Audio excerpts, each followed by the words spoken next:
Yo, what's going on, good people? It's your boy 3 Stacks in this thing, baby. Representing Team Kings of Games. And today I'm coming at you guys with an update for ORCUST. Even though the ban list is not effective yet, the way people see it, if the ban list's out, the card's banned. Even if it's not the date of it actually being banned, the way people see it is it's banned. So people wanted me to update this. You know something funny? I had a feeling Summon Sork would be banned already, so I was already preparing this list ahead of time. This list had actually already been in the woodworks about 2 weeks in advance.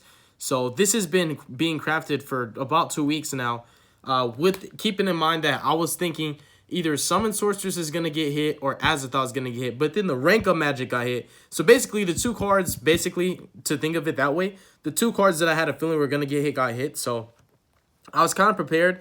The deck is a little bit more balanced now. Excuse me because I'm losing my voice. Like working all day, we have like at my job you have to yell sometimes because we're outside and everybody has earplugs because I work in a plant. But basically the deck's a lot more fair. It's a lot more balanced than what it used to be.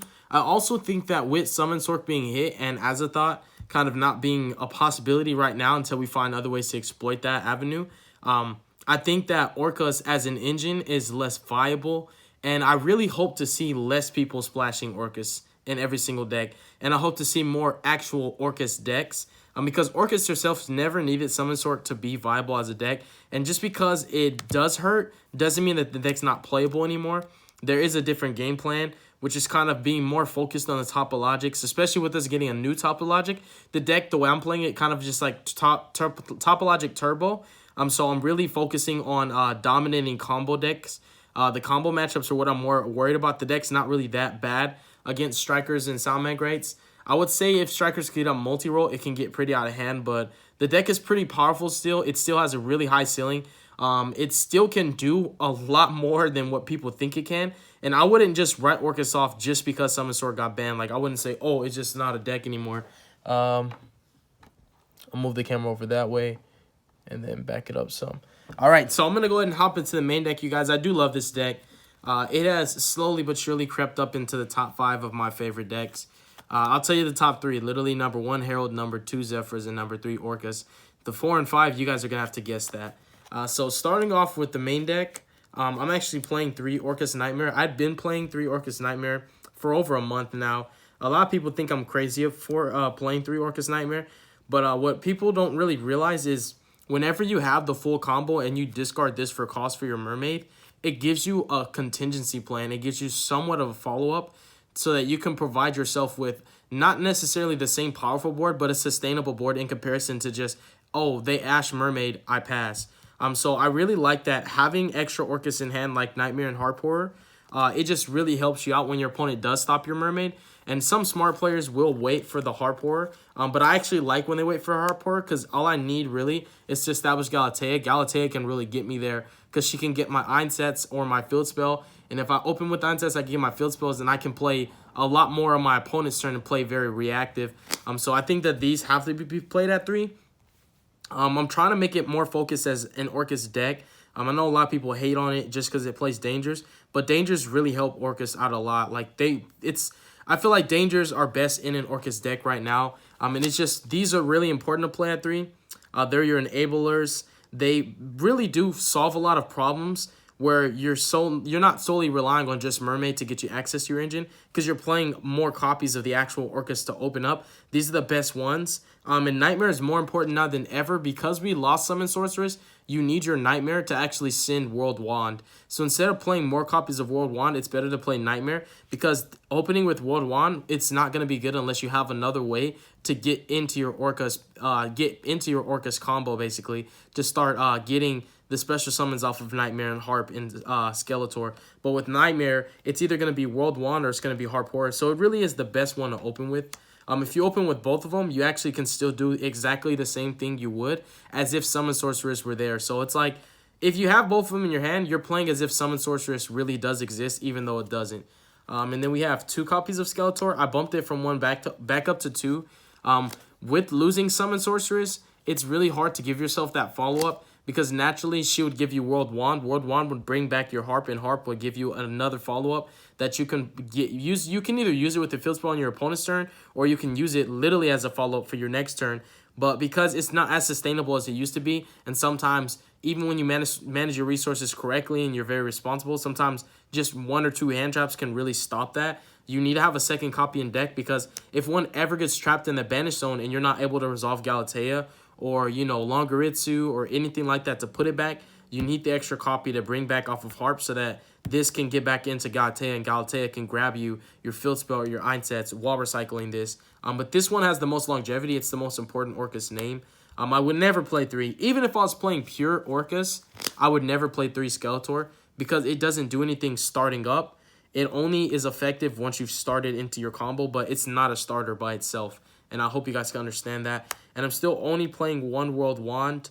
I do believe that World Wand is still correct, that one. I've experimented with more, but what I learned more and more with the deck and how I play it is I have other ways to get access to this card through Armageddon Knight, through Dark Grepher, through Reinforcement of the Army, and Foolish Burial. Those are your 4 extra copies of World Wand. So you play 5 copies of World Wand in addition to the 3 Nightmares that can send it. So it's like, even though Summon Sorcerers can't give you that expedient access into it just in randomization, just establishing a, you know, a Nightmare or Mermaid essentially, you still have a high chance of resolving it. And at the same time, it's only as good as your hand is. So if your hand is subpar, or your opponent just stopped you from playing the game of Yu-Gi-Oh!, it's going to be a brick. So I'm just still playing it at 1. But that's it for the Orcus. It is a decent amount of Orcus. It's about 9. Now continuing, the next portion of my deck is going to be the starter cards. Now, don't get me wrong. Losing Summon Sorc and Azathoth makes the deck a little bit less powerful. Azathoth being the main reason why a lot of people played Orcus, but a lot of people really didn't understand. Some did, but a lot of people didn't understand that the Orcus links are what makes this deck so good. For me personally, the way I've always played it since I picked this deck up was I've always found a way to establish which one of my preference. Galatea always came out, but next I would choose which one I want to keep on board, being Longaritsu or Orcustrion. But now with losing Azathoth, you need Orcustrion more than ever, because Orcustrion is a supplement for Azathoth, just not as powerful, but it's basically a skill drain for all linked monsters. And because you're still trying to lock your opponent out from using monster effects, you need to rely more on Orcustrion now, because we don't have Azathoth. And everybody that wasn't playing Orcustrion and didn't think Longaritsu is good, now they're going to want to start experimenting with it. And then next up, so like I was saying, the starter cards, we played 3 copies of Ibli. I still believe Ibli is a great card. So I know that people can use it to make their own mermaid. I know that Salmagrates can use this to make Bearlings. But what you need to understand is that resolving Mermaid and getting Orcus Nightmare onto the field is more important than actually resolving Heartpourer or Mermaid's effects. Because making Galatea is how you're going to start things up. So if you make Galatea and your opponent ashes your Nightmare, you can still play through that by shuffling a Nightmare back and getting your draw 2 and sending your Galatea, and you replenish it so you get 2 free cards off of your opponent trying to hand trap you. So it allows you to play through the hand trap just by having her. And other side deck staples that she can play around are as follows: Pankratops, Lava Golems, Kaijus, and in addition to that, she plays around Evenly Matched, which is very important. And she does not allow your opponent to use Cypher Gear Gamma or Infinite Impermanence from their hand once she's on their field. And it really does slow down Pendulums. Keep in mind, this slows down Pendulums more than you think it does. You might think it doesn't slow down Pendulums like the Endymion deck, but it does slow them down. It makes them make very, very awkward plays. The same with Danger Thunder Dragons. It really hurts other decks that aren't Salamangreats and Orcus. So I do believe that it's a correct card to play, but to each his own. Just because you don't like it doesn't mean you have to like bash me for playing it. It's still my deck. And then we have 3 copies of Neospace Connector. It's essentially a 1-card combo that's not only going to get you into everything that you need, but at the same time, it's either going to bait a hand trap or it's going to procure information that's a necessity for you to have an understanding on what board is going to have an impact on your opponent. Because now, with me knowing that there's more combo decks, the board I make more than ever is Longaritsu, Topologic, Bomber Dragon. But if I'm playing a deck that it doesn't hurt, and I don't know that, Neospace Connector will allow me to get that information. Even with the new rule where your opponent, you can mind crush your opponent and they can say they don't have it, that doesn't apply to Connector. Connector will bring out Dolphin. Dolphin will reveal your entire hand. There's no choice in the matter if it resolves. You can't lie and say I don't have a monster. You have to reveal your hand, and that you can look it up if you want. Then we have 1 Dark Grepher and 1 Armageddon Knight for more 1-card combos.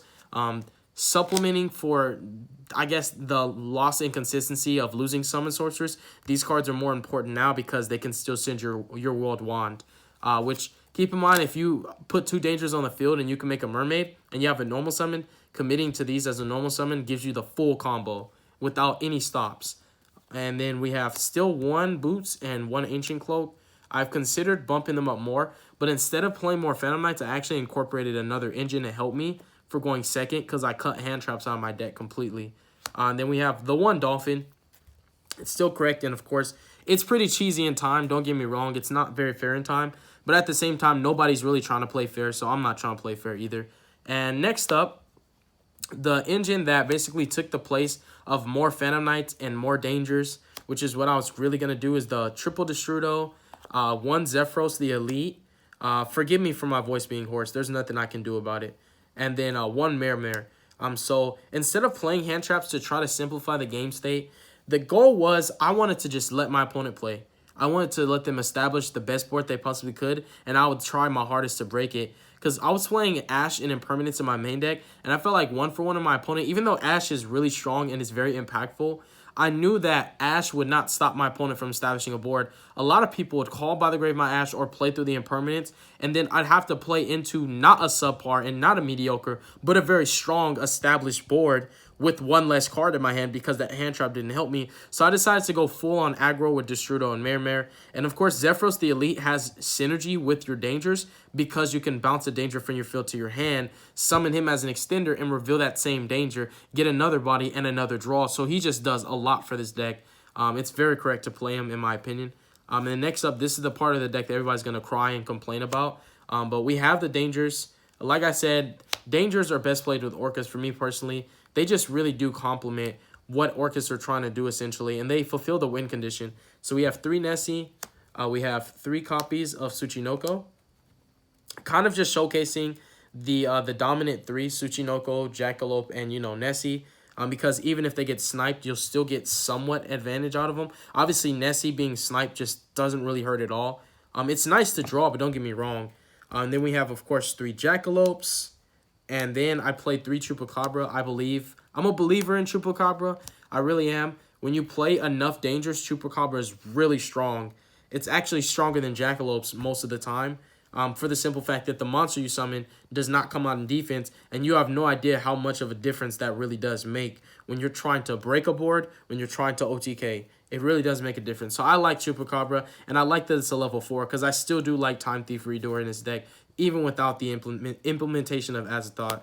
And then I played 3 Bigfoot. He's actually my favorite danger of all the dangers. He helps me out a lot. I'm not losing to there can only be ones. I'm not trying to lose to summon limits. And I'm not trying to lose to, floodgates of that nature. And he also outs Vanity's Fiend. A lot of people don't understand that you can reveal Bigfoot and discard a card, and if it's not Bigfoot, you can reveal him again. I've revealed Bigfoot until I discarded it and cleared a Vanity's Fiend and broke a board and OTK'd. So Bigfoot's just my favorite. And then we have 3 copies of Danger Thunderbird because Sky Strikers and Sound Migrates are still 2 of the best decks. And Thunderbird being able to either force their cards to be activated, or when you get to pop them when they don't have a valid target yet. Basically, you're baiting out Rages and Roars, or you're forcing them to Widow Anchor, something that you didn't even care about in the first place. I like Thunderbird. I also play Zombie Stein, so the level 8s do make a difference. And since you don't play hand traps, you need Bigfoot and Thunderbird maximized so that you have a higher chance of breaking boards. Because with the Destrudo and Mare, you can go into your Nightmare package, and when you discard things like Bigfoot and Thunderbird for cost of your Nightmares, you're systematically picking a board apart, going 1 for 2, and you get a draw. So you've cleared 2 cards for free because your co-link Nightmares will get a draw. You get to do a lot of you can break boards really fast, and you get to do a lot of damage pushes.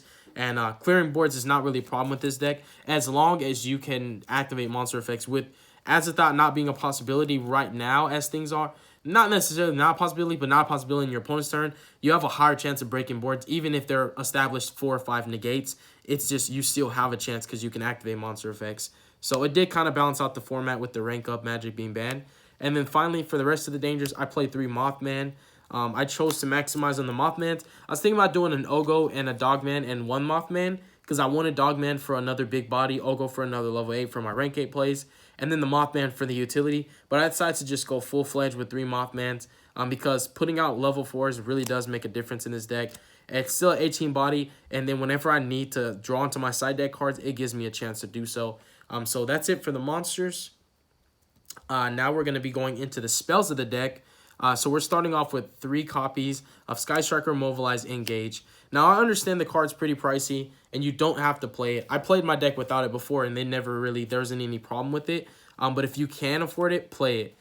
This deck is really powerful, and it can do a lot. I have broken boards with 3 and 4 negates. I have broken some monstrous Crusader Guard Dragon boards. I've broken Nat Beast and Gamma Seal and what's his name, Hot Red Dragon, Archfiend Abyss. I've broken that board. I've broken Goliath, Crystal Wing, Don Dragster. This deck can do a lot. And when you have the implementation of Engage, the deck can do even more because you can search out a card like Eagle Booster. And now when you go into your Mermaid, you're either baiting out 2 negations or you're making them waste a negation. And then you're getting into your ORCUST combo, which allows you to finish the rest of the job. And also whenever you go into, for example, your Topologic Bomber Dragon, and you're trying to make sure nothing happens to Bomber Dragon, you can Eagle Booster him first and then use your ORCUST through your field spell to trigger him on your opponent's turn. So Engage giving you access to Eagle Booster is just, it's really, really strong. The deck in general is really strong. It's very powerful. It's very high ceiling. It can do so much more than what people think.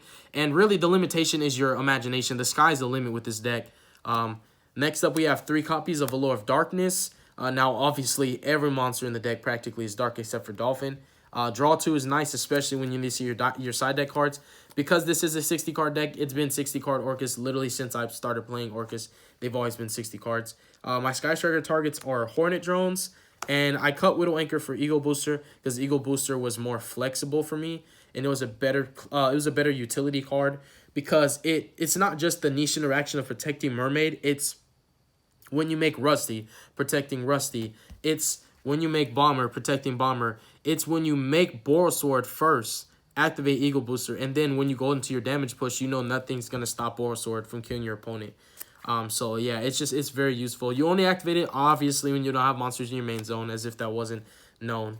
And then we have 1 copy of Reinforcement of the Army to search out your Connector, your Dolphin, your Armageddon Knight, your Grepher. You have a lot of great targets for it. It's a 1-card combo if you draw it.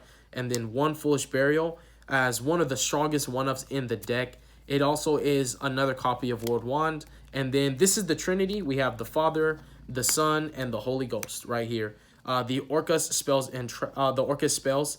We don't have the trap yet, but we're going to get it. I really think that people underestimate this card. I don't see any ORCUST players playing it.